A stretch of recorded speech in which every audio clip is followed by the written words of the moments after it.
Power देवो power दे नाल ही सारियां गल्लां हुंदियां ने। पावरां तां तुसीं दिल्ली च बैठियां नूं दे दिंदे हो ते मुड़ के पंजाब लई हक मंगदे हो। पंजाब दे हक पंजाब दे जाए नहीं ही देने आ।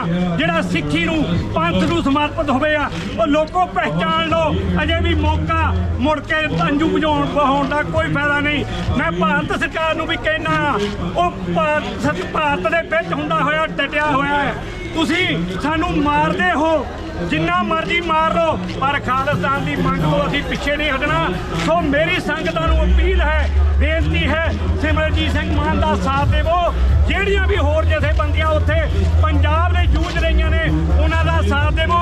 हुण घर बैठण दा नहीं मौका, चाहे नशिਆਂ दे विच होवे चाहे गंदे कल्चर दे रूप विच होवे तुहानूं मारिया जा रहा।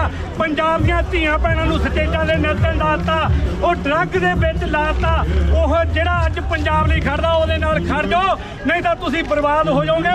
दोस्त साडा अपना होवेगा। प्रदेशों में बैठे भी जिहड़े पंजाब लई सिੱਖੀ ਲਈ जूझ रहे उन्हां दा साथ दे जो। मुड़ के पछताउण दा कोई फायदा नहीं। अज जिहड़ी मां दा पुੱਤ ड्रग नाल मर गया, कल साडी मां दा पुੱਤ भी ड्रग नाल मरना, साडा भरा भी मरना, साडा उत्थे रहिंदा सैंती साख संबंधी भी मरना। इस करके एक हो जाओ। हुण वेला भारत सरकार तुहानूं खत्म करन ते तुली हुई है। तुहाडा कॉन्स्टिट्यूशन दा खत्म करन ते तुली हुई है।